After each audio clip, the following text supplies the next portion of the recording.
Hola, el anarquismo es no poder y no propiedad.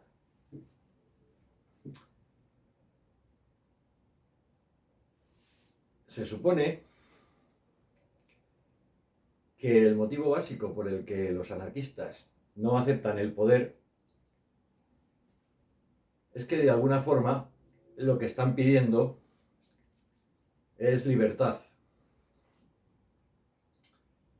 ¿Y qué es eso de la libertad?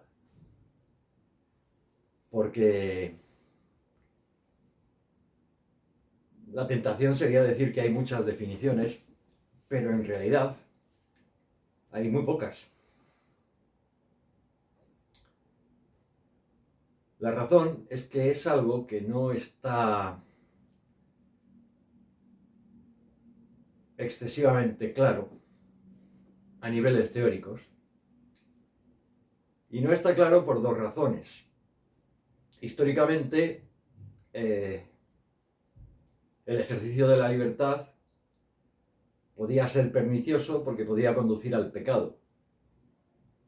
Consecuentemente, la definición de la libertad era eso que hace que seamos responsables de lo que hacemos y que hace que podamos pecar o ser virtuosos. Es decir, que nos convierte en seres morales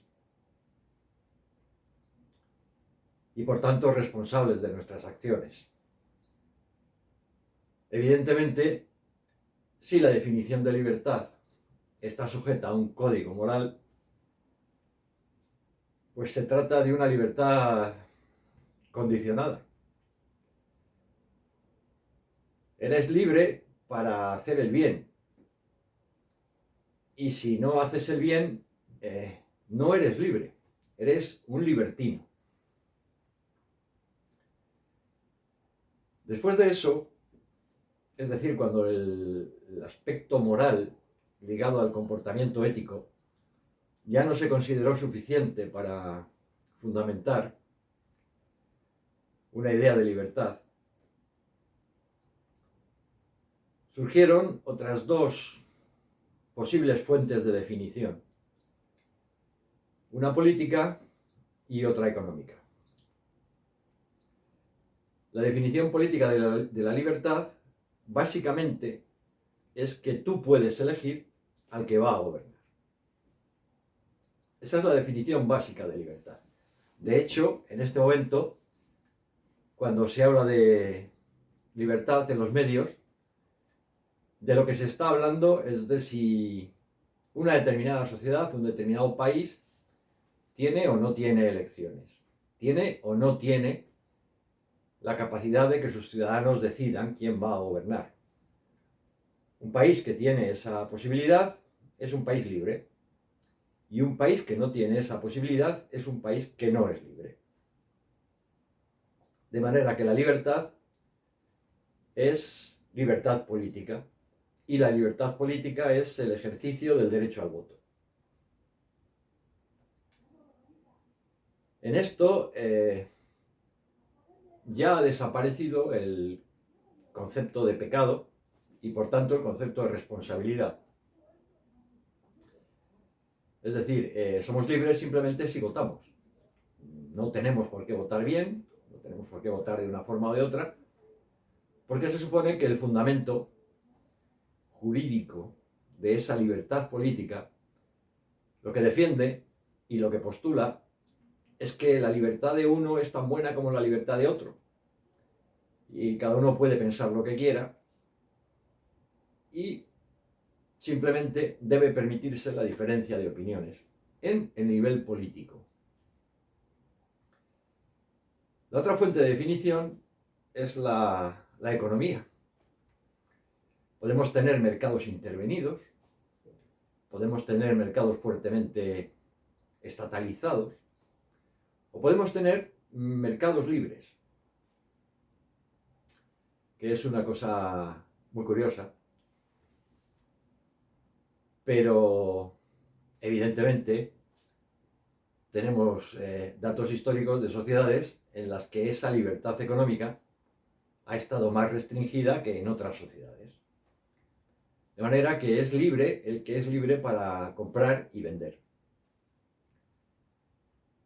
En las sociedades o en las ideologías de tipo más político es libre el que es libre de votar o no votar, o votar a unos o votar a otros. Y tradicionalmente, en las morales conocidas, pues la libertad consiste en tener la capacidad de elegir entre el bien y el mal, entre lo correcto y lo incorrecto, en seguir el camino de la virtud o seguir el camino de la depravación. Y esas son las libertades de las que, de alguna manera, podemos hablar con un mínimo de objetividad, porque de la libertad en sí es difícil hablar. Es decir, ¿cuál es el objeto de la libertad?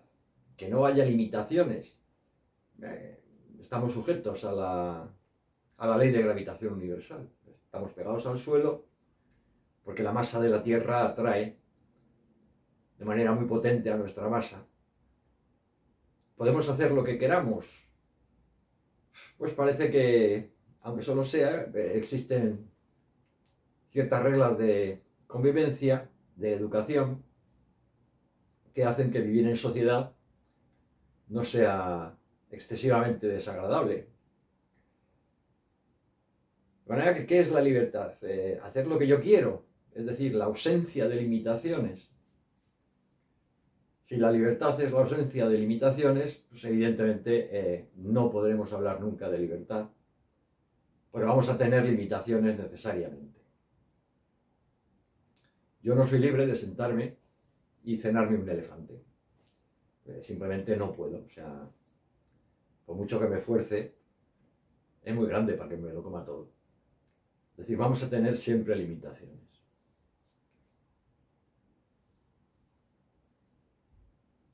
Cuando alguien dice no quiero poder, de alguna manera está afirmando el deseo de libertad. Pero si no podemos definir la libertad más que en términos morales, y se está diciendo que esas cosas hay que tomárselas con un poquito de calma y un cierto distanciamiento, podemos definir la libertad en términos políticos, y se está diciendo que la política, en el mejor de los casos, es peligrosa, y se está diciendo que propiedad no, y la economía, tal y como la conocemos, está íntegramente basada en el principio de propiedad. Es decir, yo puedo vender algo si ese algo es mío. Y yo puedo comprar algo si el que me lo vende es el propietario de lo que me está vendiendo, y yo puedo llegar a poseerlo. Es decir, sin el principio de propiedad, pues es imposible la venta y consecuentemente es imposible la compra. Si las tres formas básicas de definición de la libertad que se han conocido históricamente no están en la base de la afirmación de no quiero poder, ¿de qué clase de libertad estamos hablando? Bueno, últimamente están surgiendo, iba a decir por la izquierda, pero es que se está dando ya a todos los niveles una cierta idea de, no lo llamaría exactamente libertad, pero sí que podríamos llamarlo autonomía. Es decir, en este momento prácticamente nadie negaría las virtudes de una autonomía personal, aunque fuese en determinados aspectos y hasta determinado punto.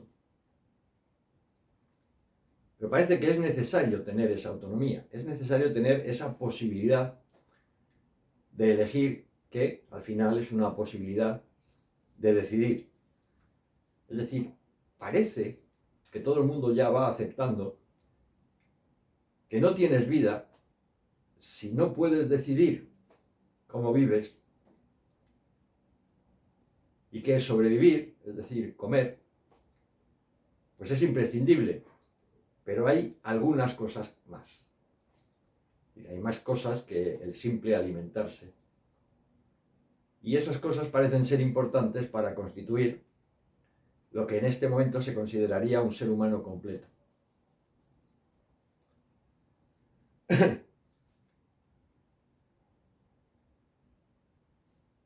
Hay libertad si hay decisión.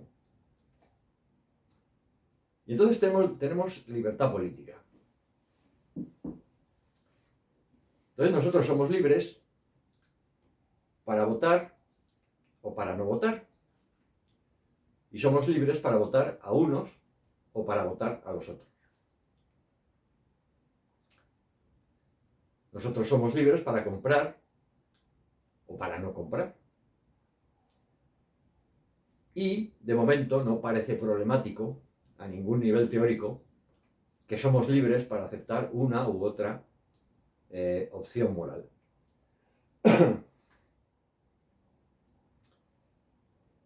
De manera que somos libres de elegir políticamente.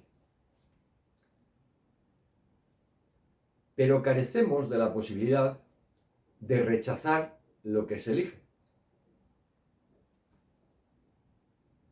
Es decir, yo voy a unas elecciones, pongo la papeleta en la urna y soy libre de poner en esa papeleta el nombre de unos o el nombre de otros.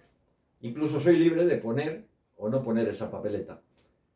Pero no soy libre de que el resultado de esas votaciones maneje mi vida, desee yo o no desee yo que las maneje. Es decir, hay cierto grado de libertad, pero parece ser que esa libertad está limitada. Yo puedo comprar o puedo no comprar, puedo aceptar un puesto de trabajo o puedo no aceptar un puesto de trabajo. Me puede parecer bien el sueldo, me puede parecer mal el sueldo.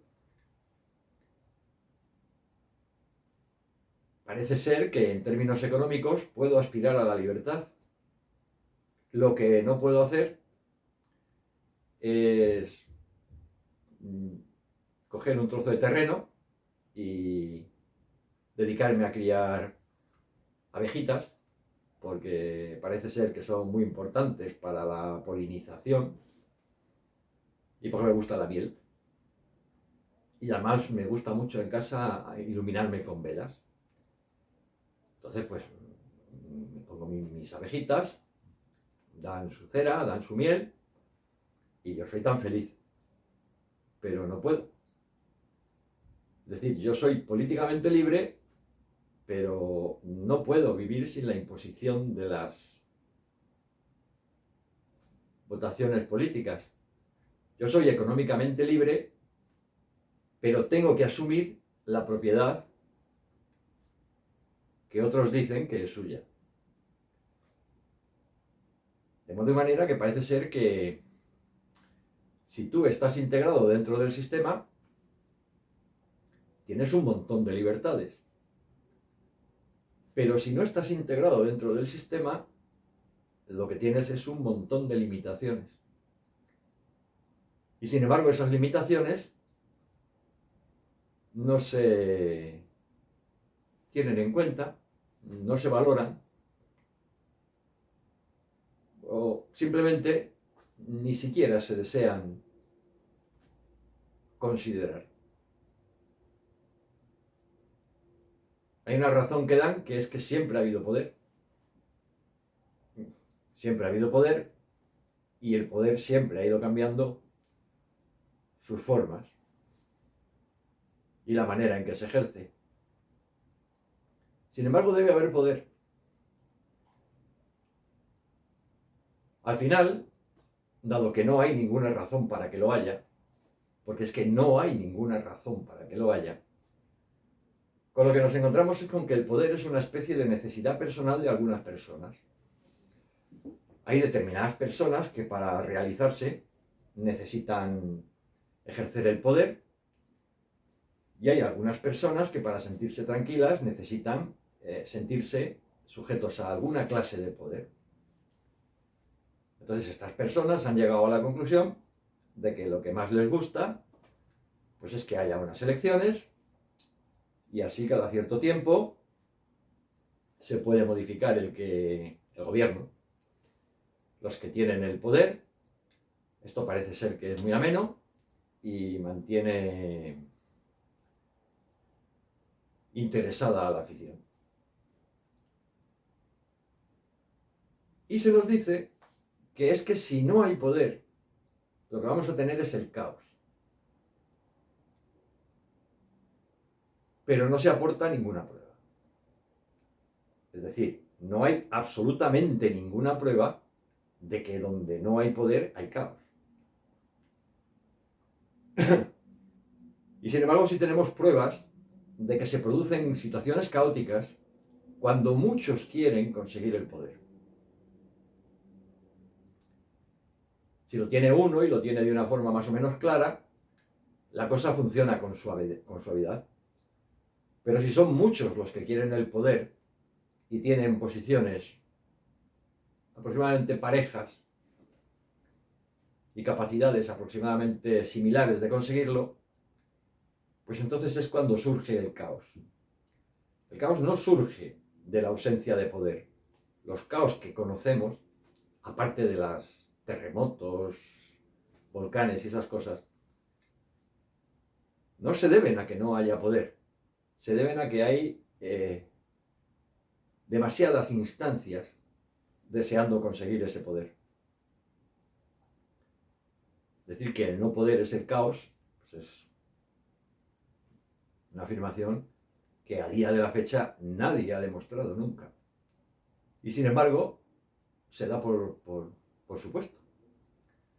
Tú te pones delante de la televisión y te dicen, no sé dónde no va a salir gobierno, la situación es caótica. A lo mejor resulta que allí se vive de manera más ordenada de lo que se vivía antes. Por aquí tuvimos un periodo en el que el gobierno no tenía los presupuestos aprobados, debió haberse producido un caos tremendo y no pasó nada. Al contrario, las cosas funcionaban hasta con cierta tranquilidad. Y de hecho fue un periodo de estabilidad económica no caótica. Debería haber sido justo lo contrario. Es decir, la ausencia de un poder económico centralizado debió producir una situación caótica. No se produjo. La razón es que el caos no se produce cuando no hay un poder, sino cuando hay varios intentando conseguir el poder. El modelo típico y tópico de situación caótica es el proceso revolucionario. Y los procesos revolucionarios conocidos son aquellos en los que no tienen el poder quieren conseguir el poder y llega un momento en el que no está claro quién va a tener suficiente fuerza para hacerse con él.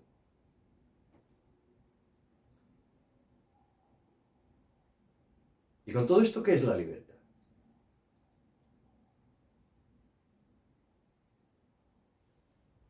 Alguien desea tomar decisiones políticas, tiene votaciones. Alguien no desea tomar decisiones políticas y le dicen, no, pero tienes votaciones. No, pues es que no las quiero. No, pero tienes libertad política. No, pues es que la libertad política no es nada. Lo que quiero es libertad, no política, sino libertad. Y parte de la libertad es no ver mi vida sujeta a las decisiones de alguien que se dedica a la política. No, es que esto siempre ha sido así, es que es impensable que sea de otra manera, y es que todo el mundo está de acuerdo. Hay propiedad. Yo no puedo irme al campo a hacer lo que quiera, no puedo poner mis abejitas. Pero hay libertad económica. Siempre ha sido así y la mayoría de la gente quiere que exista esa libertad económica. Y entonces uno se hace una pregunta muy sencilla. ¿Realmente la mayoría de la gente quiere que exista esa política o cualquier otra política y esa economía o cualquier otra economía. Es verdad que la mayoría de los habitantes de este planeta quieren que las cosas sean así. La mayoría de los habitantes de este planeta aceptan que hay tres posibles definiciones de libertad. Una libertad moral sujeta a códigos de conducta, una libertad política sujeta a formas de poder y capacidad de represión y ejercicio monopólico de la violencia legítima, y una libertad económica sujeta a la inevitable y muy deseable propiedad privada. ¿Realmente la mayoría de los habitantes de este planeta quieren eso? ¿Queremos eso? O sea, ¿eso responde a lo que desea la mayoría?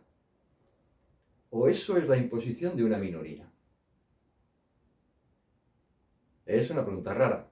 No la oigo en los telediarios habitualmente. Pero es una pregunta que me gustaría mucho hacerme. Y me gustaría mucho además saber cuál es la respuesta. Y por hoy, nada más. Buenas noches.